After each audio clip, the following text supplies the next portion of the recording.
لاکھوں کروڑوں درود نبی اکرم صلی اللہ علیہ وآلہ وسلم پر اور ان کی آل پر۔ ناظرین کرام، السلام علیکم ورحمۃ اللہ وبرکاتہ۔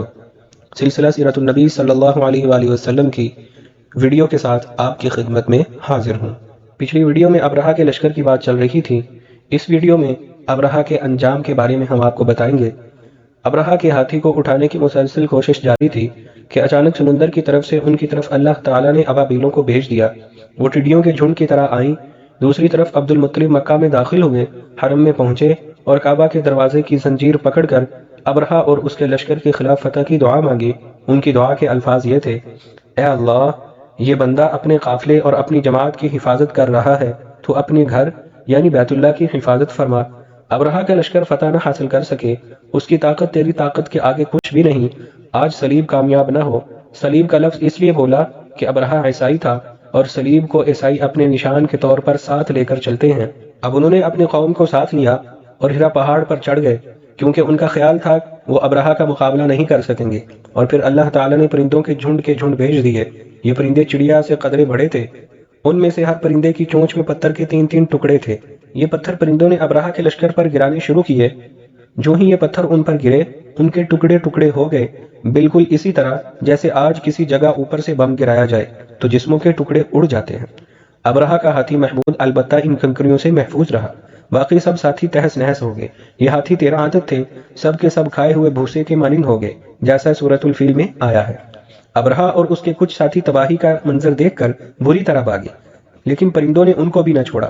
ابرہہ کے بارے میں طبقات میں لکھا ہے کہ اس کے جسم کا ایک عضو الگ ہو کر گرتا چلا گیا، یعنی وہ بھاگ رہا تھا اور اس کے جسم کا ایک حصہ الگ ہو کر گر رہا تھا۔ دوسری طرف عبد المطلب اس انتظار میں تھے کہ کب حملہ ہوتا ہے، لیکن حملہ آور جب مکہ میں داخل نہ ہوئے تو وہ حالات معلوم کرنے کے لیے نیچے اترے۔ مکہ سے باہر نکلے تب انہوں نے دیکھا سارا لشکر تباہ ہو چکا ہے۔ خوب مال غنیمت ان کے ہاتھ لگا، بے شمار سامان ہاتھ آیا۔ مال میں سونا چاندی بھی تحاشا تھا۔ لشکر میں سے کچھ لوگ ایسے بھی تھے جو واپس نہیں بھاگے تھے، یہ مکہ میں رہ گئے تھے۔ ان میں ابرہہ کے ہاتھی کا مہاوت بھی تھا، جو محمود کو آگے لانے میں ناکام رہا تھا۔ ہمارے نبی حضرت محمد صلی اللہ علیہ وآلہ وسلم اس واقعہ کے چند دن بعد پیدا ہوئے۔ آپ جس مکان میں پیدا ہوئے وہ صفا پہاڑی کے قریب تھا۔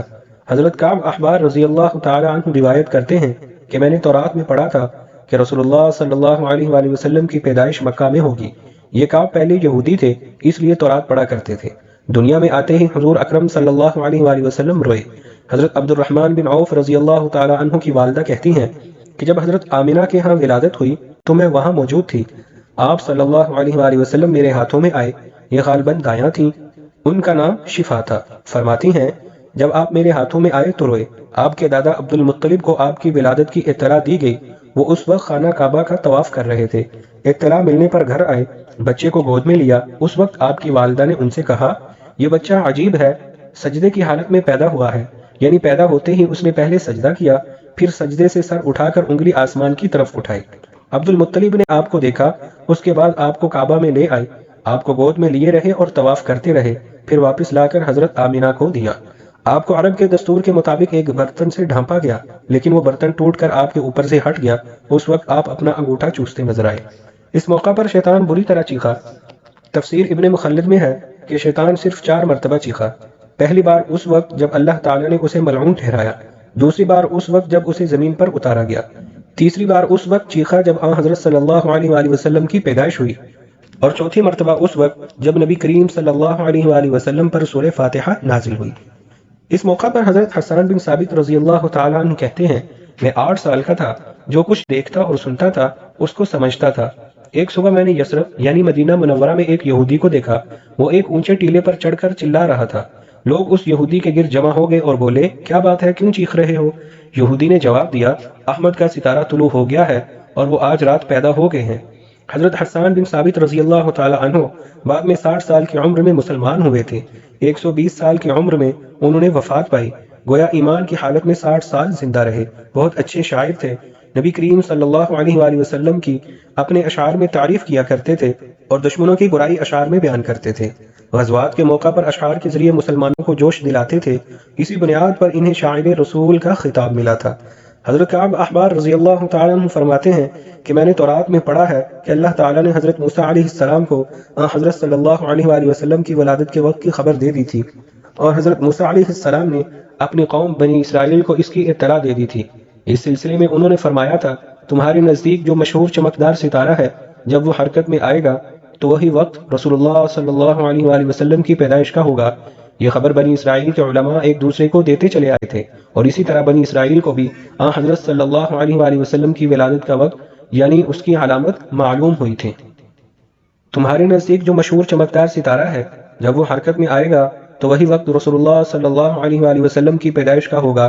یہ خبر بنی اسرائیل کے علماء ایک دوسرے کو دیتے چلے آئے تھے، اور اسی طرح بنی اسرائیل کو بھی حضرت صلی اللہ علیہ وآلہ وسلم کی ولادت کا وقت یعنی اس کی علامت معلوم تھی۔